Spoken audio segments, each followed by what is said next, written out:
안녕하세요.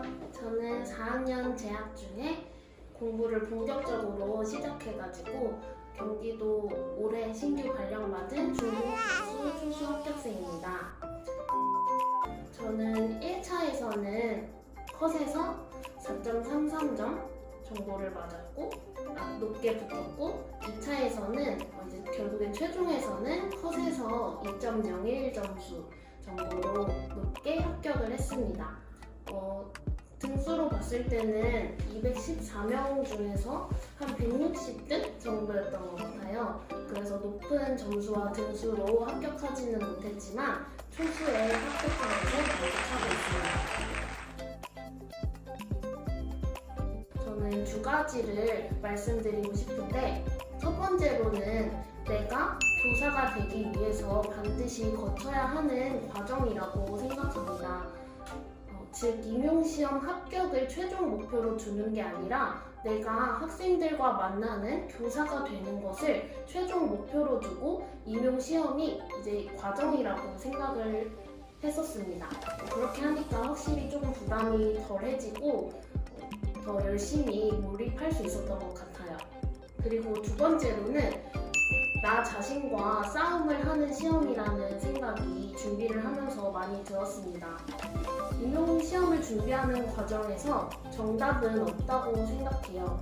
자신에게 맞는 공부 방법대로 그 계획을 세우고 그 계획대로 믿고 그대로 진행하는 것이 중요하다고 생각을 합니다.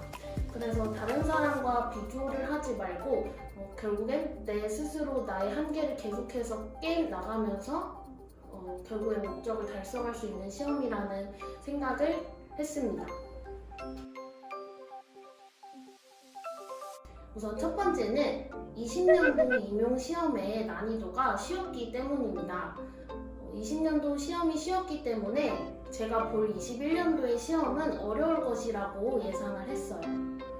따라서 초수의 입장에서 생각해 봤을 때 문을 닫고라도 저득점 합격을 강조하는 강사님보다는 고득점 합격을 강조하면서 다방면의 지식을 알려주시는 최은솔 교수님의 강의에 더 관심이 갔던 것이 사실입니다. 그래야지 제가 집약적인 지식만을 가지고는 초수에 합격하기는 어려울 것이라는 생각이 들었기 때문에 최은솔 교수님을 선택하였습니다. 그리고 또 최은솔 교수님의 강점인 기출분석 그 부분에 대해서 또 잘하신다고 소문을 들어서 선택하게 되었는데, 이제 지금 생각하면은 아주 현명한 선택이었다고 생각이 듭니다. 그리고 두 번째로는 최은솔 교수님의 집중관리 시스템으로 인해서 선택을 하였습니다. 저는 누군가가 잡아주지 않으면 느슨해지는 공부 스타일을 가지고 있는데요. 내 부족한 부분이 무엇이고 앞으로 내가 더욱 집중해야 할 부분이 무엇인지 짚어줄 사람이 필요했습니다. 그래서 저는 최은솔 교수님의 집중관리반을 통해서 제 필요를 충족할 수 있겠다라는 생각이 들어서 최은솔 교수님을 선택했습니다. 또한 저는 채찍과 당근이 공존하는 교수님의 스타일을 좋아했는데요. 제 공부 스타일상 채찍만 있었다면 자존감이 떨어지고 또 지속적으로 공부하는 것에 방해가 됐을 것이고, 또 당근만 있어도 저는 이제 그거에 만족하면서 더욱 발전할 수 없었을 것이라고 생각해요. 그래서 교수님은 항상 제가 정신 차려야 할 때에는 정신 차려라, 너 그렇게 해서 합격 못한다 라고 따끔하게 말씀해 주시고, 또 제가 강점이 있는 부분에 대해서는 잘 살릴 수 있도록 칭찬을 해주셔서 제 공부 성향과 잘 맞았던 것 같습니다. 월별로 나누어서 설명해 드리도록 하겠습니다. 먼저 3, 6월에 영역별 기출분석 강의를 들을 때 어떻게 공부했는지 말씀드리겠습니다. 저는 기출분석 강의를 듣기 전에 꼭 제가 스스로 한번 풀어보고 강의를 듣자고 다짐을 하고 강의를 들었습니다. 그 이유는 이제 처음 문제를 접하다 보니까 내가 먼저 풀지 않고 교수님의 강의를 듣다 보면은 교수님의 사고 과정만 받아들일 뿐이지 제가 어떻게 사고 과정을 했는지 그 비교를 할 수가 없어요. 그래서 처음에 제가 먼저 과정으로 풀더라도 풀어보고 교수님의 과정과 비교를 해보면서 내가 어떤 부분에서 잘못 생각을 했는지 짚어낼 수가 있었습니다. 그래서 쉬는 시간과 집중관리반을 이용해서 저는 모르는 것이나 궁금했던 것을 계속해서 교수님께 여쭤보면서 보완해 나갔습니다. 그리고 영역별 기출 분석 강의 외에 스터디원 3명과 함께 기출 분석 스터디를 진행했는데요. 주로 문제를 보고 그 다음번에 기출 변형으로 어떤 문제가 출제될 수 있을지 그 지문을 근거로 해서 이야기를 나누었습니다. 예를 들어서 말씀드리겠습니다. 지금 화면에 보이시는 그 사진에서 일단은 제가 검은색 펜으로 답을 적어 놓습니다. 그런 다음에 이 답과 관련된 개념, 알짜 교과서에 나와 있는 그런 개념에 대한 설명을 제가 간략히 적습니다. 이렇게 앞에 별표 모양으로 적은 것은 답에 대해서 관련된 개념을 제가 적은 거고, 또 플러스 모양으로 제가 적은 거는 이번 시험에서는 3번을 보시면은 자극 일반화의 답이었으니까 다음번에는 반응 일반화나 유지에 대해서도 나올 수 있지 않을까 해서 그 정의를 플러스 모양으로 해서 적어 놓은 거고, 또 이제 2번을 보시면은 효과적인 모방하기 방법 해가지고 모델의 특성을 묻는 문제였어요, 2번은. 그런데 이제 모델의 특성이 나왔다면은 그 주변 개념이 뭐 관찰자 특성이라든지 모델 제시 방법과 같이 그런 것들이 추가적으로 나올 수도 있지 않을까? 또 자기 모방하기 관련돼서는 자기 관찰, 자기 모델링이 있는데 이 자기 모델링의 장점도 나올 수 있지 않을까? 이런 식으로 계속 가지치기를 하면서 다음번에 나올 수 있는 기출문제는 무엇인지 일단 제가 써보고 이제 스터디원들이랑 만나서 제가 새롭게 다른 스터디원은 생각했지만 저는 생각하지 못했던 부분은 이렇게 파란색 글씨로 제가 추가로 적어 놓았습니다. 이런 식으로 해서 기출분석 스터디를 진행했고요. 이제 다음은 7, 8월 연도별 기출분석 강의를 들을 때 어떻게 공부했는지 말씀드리겠습니다. 제가 연도별 기출분석 강의를 들으니까 영역별 기출분석과는 되게 차원이 다르다는 생각이 들더라고요. 문제마다 장애 영역이 계속 달라지기 때문에 이 답을 이끌어내는 데까지 꽤 오랜 시간이 걸렸습니다. 특히 한 문제에 여러 장애 영역이 섞여 있는 문제에서는 영역의 전환이 빨리 이루어지지 않았어요. 그래서 이 시기에 마음이 되게 급해지더라고요. 시험은 코앞인데 아직 기출문제도 다 시간 안에 못 푸는 느낌이 들어서 저는 이럴 때일수록 천천히 문제에서 원하는 것이 무엇인지 한번 살펴보고 또 제 머릿속에 있는 지식을 최대한 이끌어내보자 라는 마음으로 강의를 들었던 것 같습니다. 연도별 기출분석 강의를 들으면서 이 시기에는 별도의 기출 스터디를 하지는 않았어요. 이때는 강의를 들으면서 유아는 노란색 스티커, 초등은 빨간색 스티커, 중등은 하얀색 스티커, 그리고 이 외에 답으로 되어 게 아니라 지문에 나와 있는 개념들은 그냥 파란색 스티커로 구분해서 알짜 교과서에 이제 그 개념에 스티커를 붙이는 작업을 했습니다.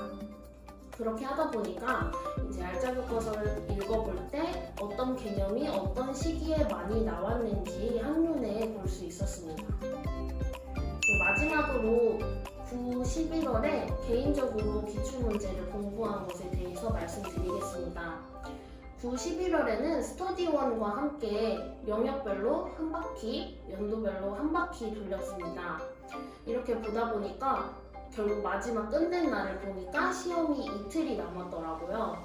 그래서 기출문제는 진짜 시험 들어가기 직전까지 더 나와서 합격할 때까지 봐야 한다는 최하솔 교수님의 말씀대로 대입했던 것 같아요.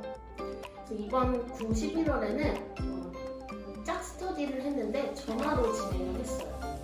제가 함께 공부한 스터디원이 작년 최탈 재수생이었어가지고 저보다 기출에 대해서 확실히 강하더라고요. 그래서 스터디원이 정말 제 멱살을 잡고 캐리해 했다고 해도 과언이 아닐 정도의 기출분석 스터디였습니다. 이때는 어떻게 진행을 했냐면 아무 답이 적혀져 있지 않은 기출 문제를 보고 전화로 이제 즉석에서 답을 한번 말해보는 거예요.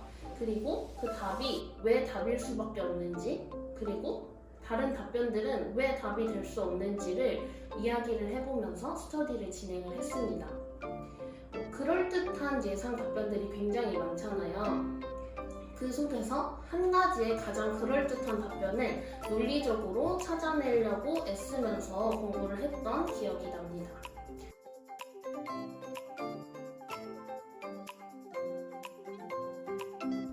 저는 가장 중요한 특강은 1, 2월 기본 이론과 3, 4월의 심화 내용 정리 이론이라고 생각합니다. 그 이유는 초반에 뼈대를 튼튼하게 다져놔야지 나중에 공부의 효율이 높아진다고 생각하기 때문입니다. 비교적 이제 시간적으로 여유롭게 들을 수 있는 강의잖아요. 그래서 평소에 궁금한 것들, 사소한 것들이라도 생각해보고 해결하는 것이 이 이론을 들으면서 핵심이라고 생각해요. 그래야지 그 지식들이 제 것이 되는 것을 느낄 수 있더라고요. 그래서 저는 혼자 공부할 때 생기는 궁금증들을 전부 다 포스트잇에 적어가지고 표시해서 교수님한테 질문하고 해결하는 걸 반복했어요. 지금 좀 많이 떨어졌는데 이런 식으로 막 붙여놓고 제가 이 중에서 하나 보자면은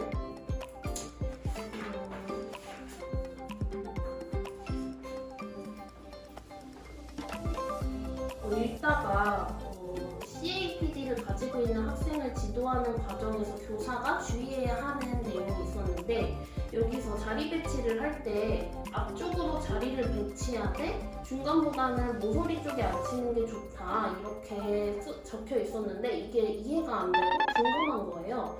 그래서 자리 배치를 왜 중간에 하면 안 되는지 이런 거를 적어 놓은 다음에 저는 주로 집중관리관에서 인출하러 갈 때 인출하기 전에 이런 포스트잇을 다시 한번 살펴보면서 이제 교수님께 질문을 했습니다. 그리고 제가 생각했을 때 가장 도움이 되었던 특강은 최종 합격을 위한 파이널 모의고사반이라고 생각을 합니다. 이 시기에는 진짜 시험 직전이고 제 기억으로는 최신 관문이 막 시험 직전에 막 나왔었던 걸로 기억나요. 그때 이제 중요한 부분을 짚어주셨는데 그게 시험에 나와서 되게 깜짝 놀랐던 기억이 있어요. 예를 들면은 천식이 있는 학생에게 취하면 좋은 자세에 대해서 시험 직전에 이거 알고 가라고 설명을 해주셨는데 그게 똑같이 나와가지고 되게 신기했었어요. 그래서 이 시기에 이제 집중을 많이 해주셔서 이 외에도 그래서 득점하는 부분에 있어서 가장 도움이 되었던 강의였다고 생각합니다.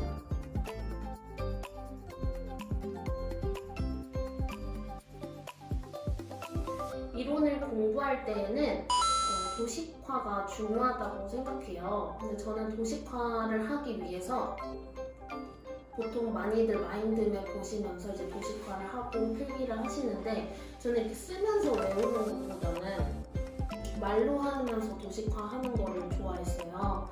그래서 책을 펼쳐놓고 이제 허공을 보면서 일단 큰 목차들을 이렇게 제가 머릿속에 기억해서 나열을 하는 연습부터 먼저 했었던 것 같고 그것이 이제 자연스럽게 다 나오게 되면 이제 차근차근 그 아래 카테고리에 이제 그런 것들을 말로 이제 뱉었던 것 같아요.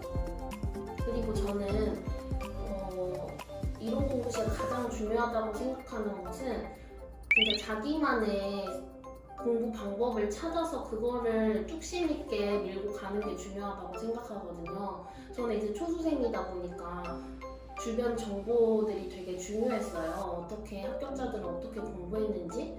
그랬는데 이제 제 주변 합격자들은 서브노트를 만들었더라고요. 근데 저는 서브노트가 제 공부 방법과 맞지 않다는 것을 좀 일찍 깨닫고 아예 서브노트는 만들 생각을 안 했고 이제 단권화에만 집중을 했어요.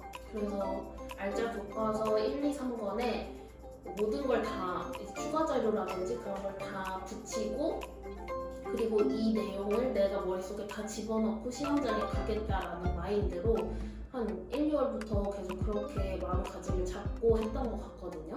근데 이제 중간중간 이제 서브노트가 완성돼서 이렇게 가볍게 들고 다니면서 외우시는 분들 보고 되게 저게 맞는 건가? 내가 너무 많은 양을 가지고 계속 밀고 가는 건 아닌가라는 걱정을 했지만 지금 생각해보면은 단권화를 계속 뚝심있게 밀고 갔던 게 합격하는 것에 있어서 도움이 되었었던 것 같아요.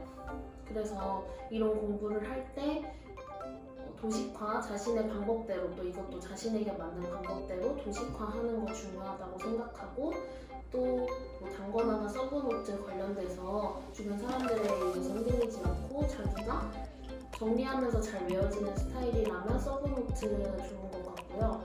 정리하면서 공부하는 스타일이 아니고 이 책을 약간 사진 찍듯이 좀 기억하시거나 좀 양이 많아 보일 수 있지만 내가 필기한 내용을 잘 기억해서 하실 수 있는 분이라면 단권화를 추천드리고 싶습니다.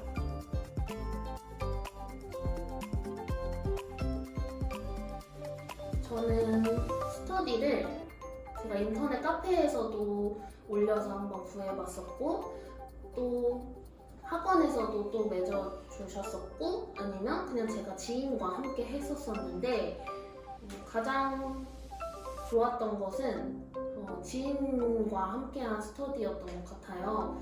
지인과 함께하면 이제 장단점이 나름 있겠지만 저희는 진짜 그 열의를 엄청 가지고 있고 서로 진짜 너무 득이 되는 스터디였기 때문에 저는 지인과 함께하는 스터디를 가장 효과가 높았다고 생각하는데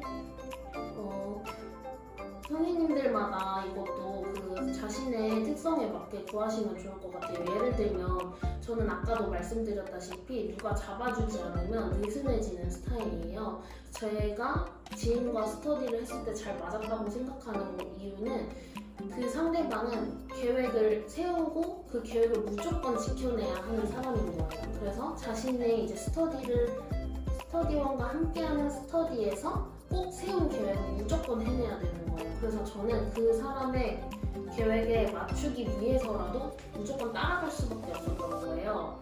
그래서 저는 그분과 1차 성적도 똑같이 합격을 했거든요. 그 소수점까지 똑같이. 그러니까 이 스터디원이 되게 마음이 잘 맞는 것도 중요한 것 같고 또 그런 분들을 찾는 과정도 중요한 것 같고 또 마지막으로 스터디 관련돼서 드리고 싶은 말씀은 스터디를 하다 보면 이 스터디가 나한테 도움이 되지 않는 것 같다라고 생각하실 수 있어요. 그럴 때는 공손한 방법으로 끊어내는 것이 좋을 것 같아요. 왜냐면은 이 특수는 좁기 때문에 제가 또 언제 그 선생님과 만날 수 있을지도 모르는 거고 또 그렇기 때문에 꼭 만약에 끊어내시더라도 좀 공손하게 잘 끊어내실 수 있었으면 좋겠습니다.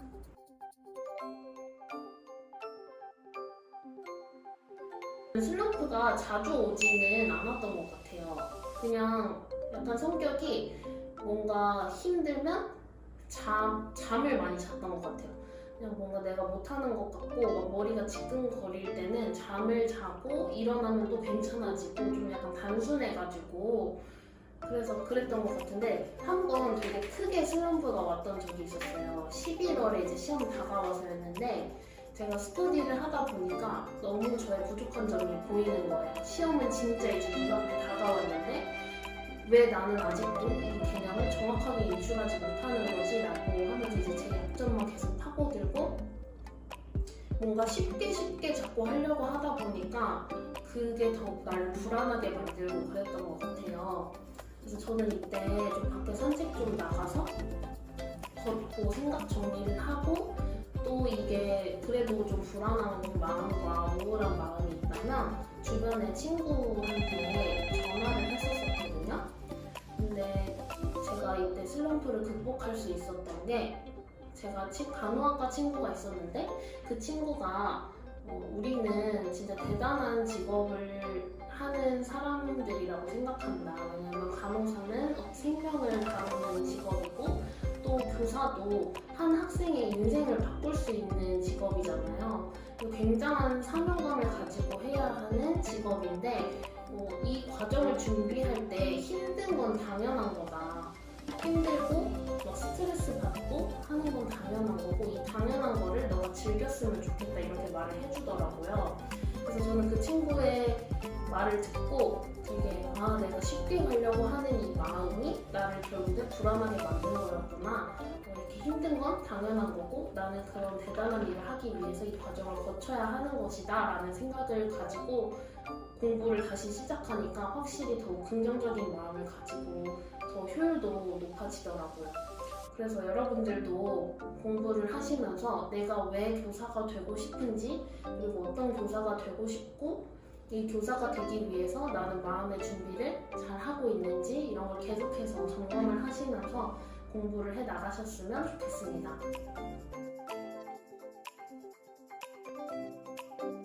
진짜 두말할 것 없이 정말 중요하다고 생각을 해요. 평상시에 이제 체력 관리도 중요하고 영양제도 잘 챙겨 드셔야 되고 제가 건강 관리를 잘 못해가지고 시험 일주일 전에는 진짜 앉아서 공부를 하지 못할 정도로 그래서 누워서 막 스터디하고 그랬었거든요. 막 울면서 다른 사람들은 또 앉아서 잘 하고 있을 시간에 난 왜 누워서 하고 있지 막 이런 자괴감이 들고 막 그럴 정도 그랬었는데 그러고 나니까 진짜 건강이 제일 중요한 거구나를 그때 다시 또 느꼈어요. 그래서 선생님들도 꼭 건강 무시하시지 마시고 밥도 잘 챙겨 드시고 계속해서 앉아있지 마시고 시간 정해가지고 스트레칭도 하시고 좀 일어나서 걷기도 하시고 좀 하셨으면 좋겠어요.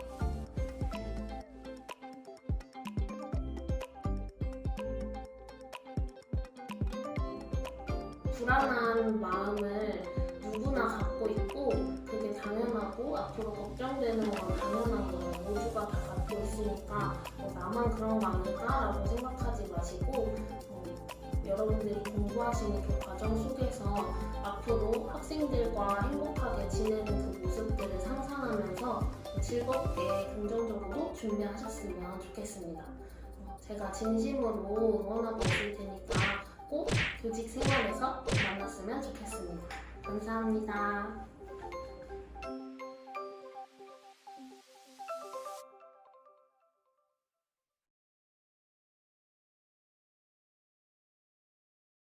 다시 할게요.